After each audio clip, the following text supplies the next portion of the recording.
Welcome back, part 9. Make sure on the way in, Crown Royals, you subscribe, click the bell so you get my notifications. Go over to 𝒀𝒏𝒆 page in TikTok, 𝒀𝒏, and follow her as well. Child, I know y'all can't believe what's going on. The mama just as cuckoo for Cocoa Puffs as the son. Baby, it gets better. Let's go. I'm ready, because I done forgot the whole damn story by now. But let's lock in. Here we go. Welcome to part 9 of my experience being a CO. So today, she's no longer a CO. We told her to change the title. Boop. His birthday party, you know, his mama threw A him party? like a small family gathering, what we call a kickback, to just celebrate him being He's been home kicking back for a long ride of like 6 years. I was so surprised by who his friends were because they were very popular people. But unfortunately, I'm not gonna display anybody because I don't want nobody coming for me. Okay, let's back up. So he was an artist, like he did rap. Just to put that out there. Very talented. Okay, so anyways, a lot of his family I felt like was shady towards me. I don't know if they felt like he was moving too soon and he shouldn't have a girlfriend. Then like, be shady with him. 2 days after release. But I mean, I had nothing to do with that. I don't make decisions for him. He wanted me here, so I'm here. So I do remember, like, I think one of his aunts or maybe his cousin or somebody asking me, do I have kids? And I was like, no, I don't. And I was like, oh, thank God. And I was just like, but what if I did? What would transpire?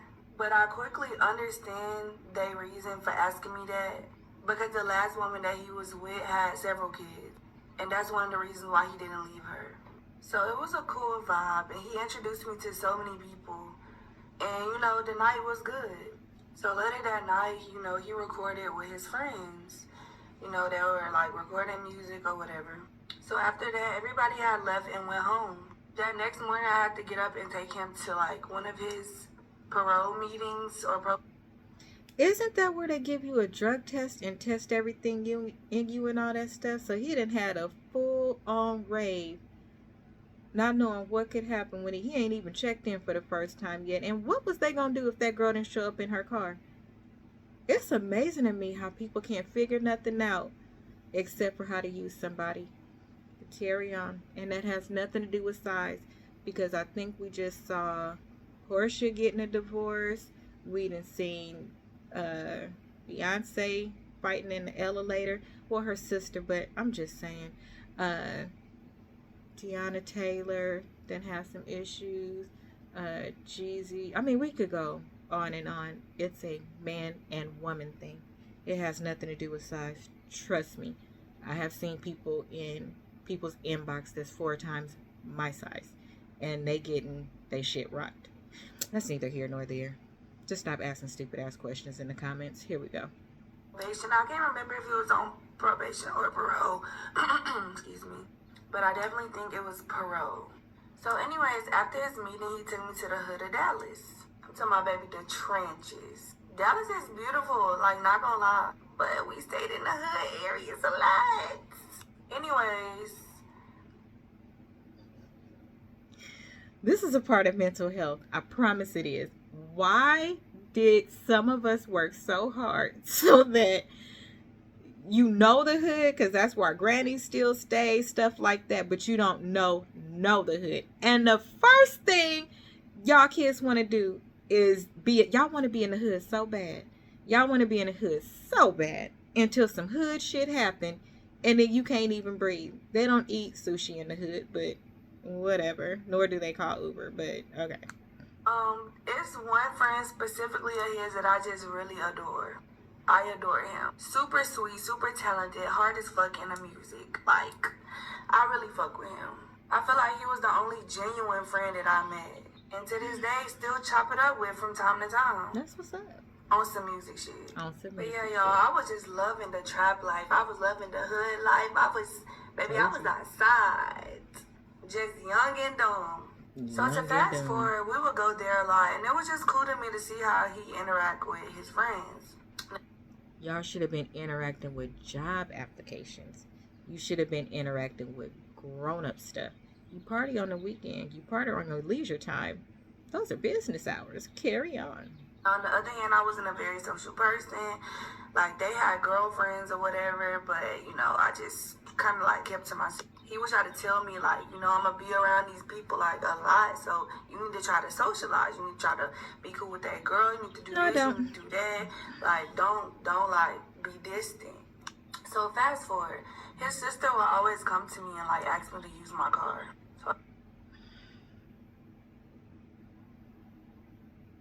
why don't you just ask me to use my ATM card? You can't use my car, okay? People need to stop letting people use their car, because here's the thing. Even if, let's just say they get in an accident in your car, your deductible $500, they gonna charge you that $500. Let's say they total that motherfucker. You got to start all over with a whole new car note. It's not about the money that the insurance gave, because the insurance don't give you what you put into it. It's not the same as what a car is today, and they have now put you in a financial bind. They are not going to give you that deductible. They're not going to give you $1. They're not going to do nothing. And then they're going to have the nerve to be goddamn jealous of you because you got a new car on your dime and their mistake. Do not let nobody use your car, because watch what happens. at the time she was only like 17, 18.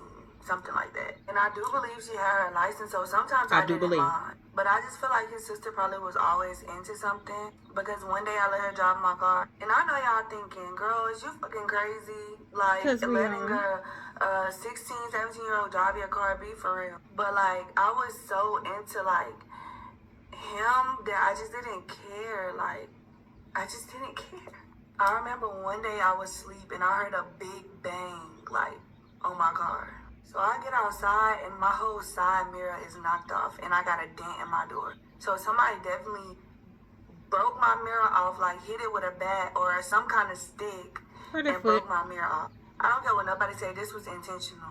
Yeah. It was like, I'm gonna pay you back for the mirror. People like, always gonna pay you back. To me, she sounded guilty, like she knew what was going on. Of course she did. So whenever she was driving my car, I'm guessing she went around some people starting trouble. Maybe they was hating on her because they seen that she was driving and, you know, like, I don't know. But clearly she was into something.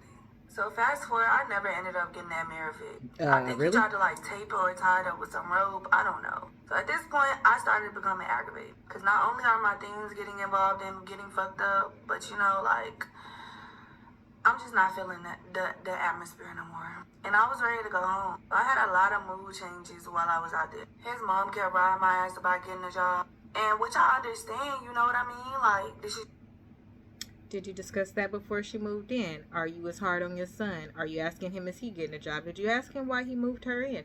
Don't get no attitude with the person that was brought in. Get an attitude with the person you have a commitment with. Ain't that what they tell you when you're married? Same rules apply. Why you didn't talk to your son and let your son know, I'm going to need you to ask your little friend. Isn't that how our parents talk to us? I'm going to need you to ask your little friend to go home and she can come back when you're ready to be in your own place or when you two get it together. Maybe she can come down every weekend and visit every now and then, but two queens don't belong in a household. I'm going to need her to get out of my house.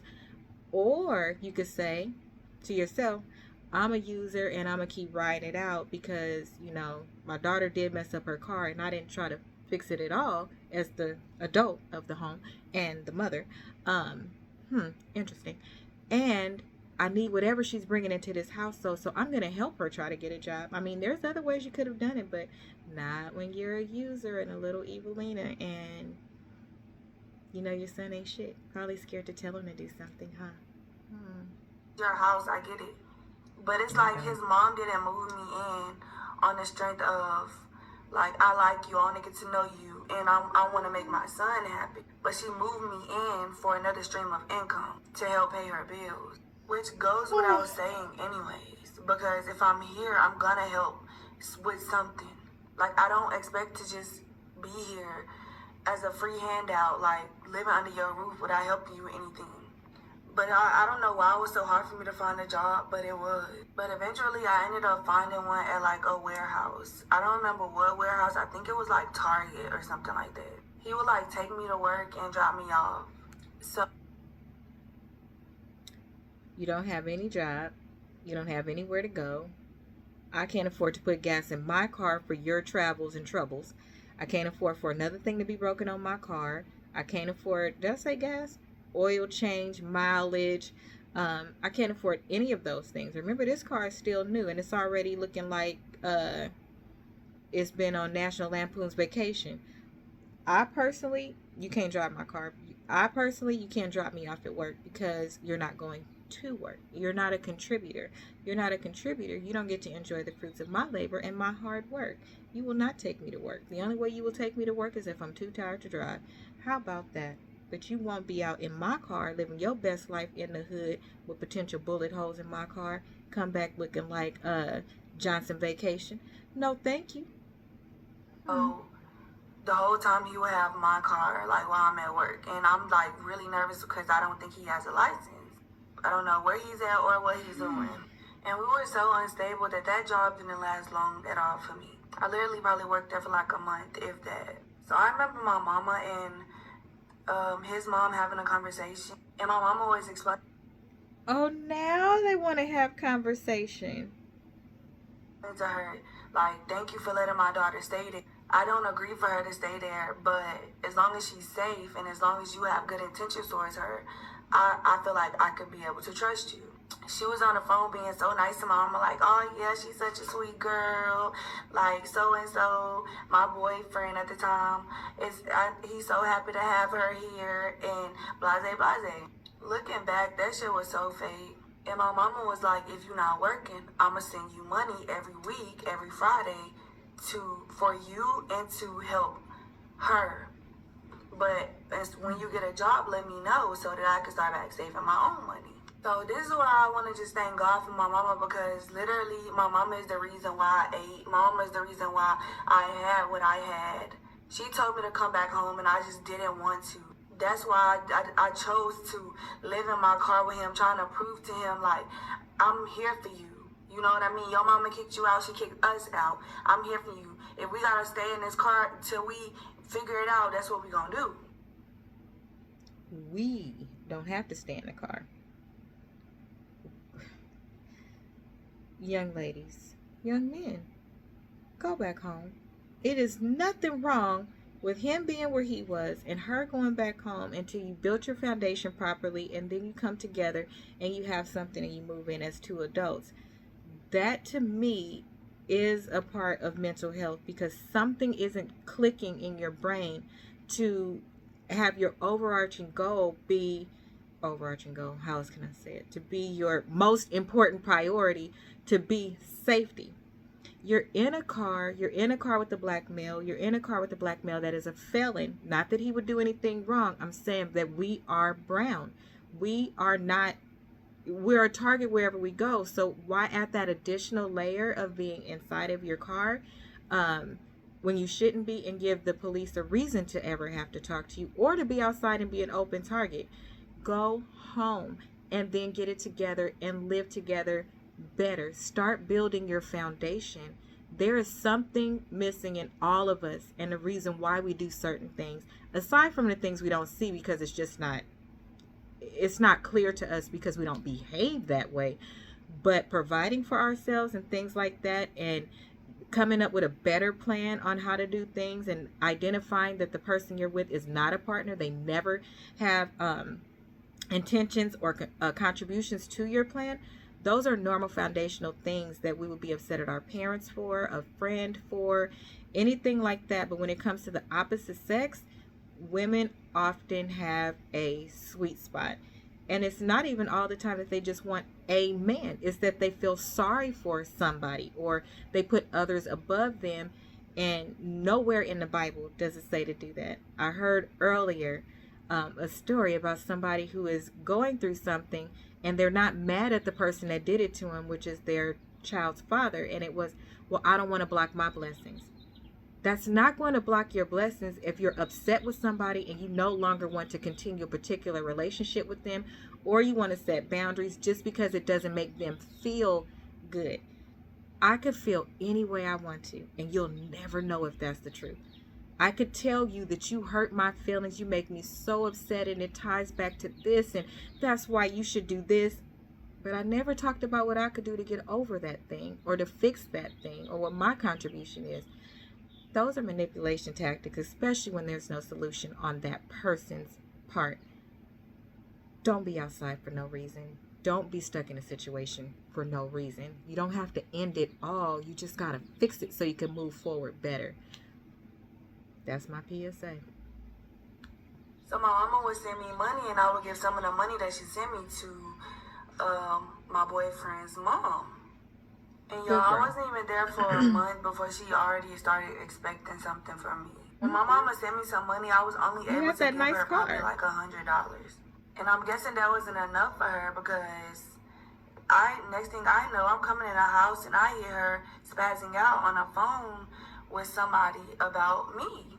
All I heard her say was, "This ain't giving me no money, but you want to stay in my house." Like, she was going in. So she eventually put us out. Life apart 10. Overstaying your welcome. Didn't our parents tell us not to do that? Baby, let me tell you something. I just came back from my uncle's house, and I took out of state, and I took everything from aspirin to my own towels to my own soap to my own blankie to my own everything.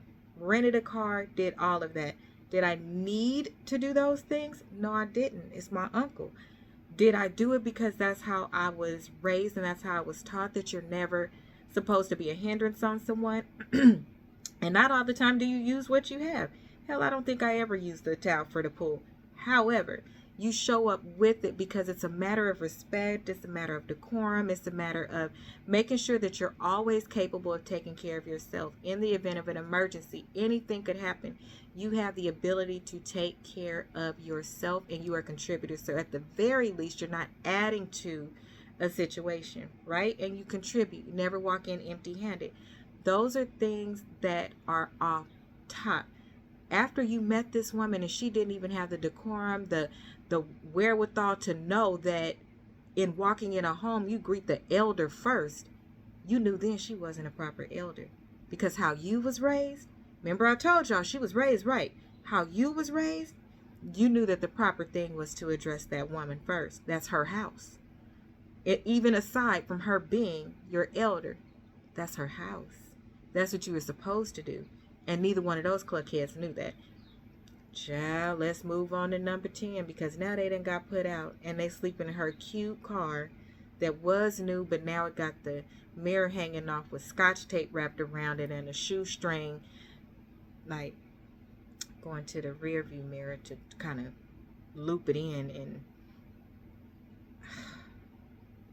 and she can't keep a job because they're toxic.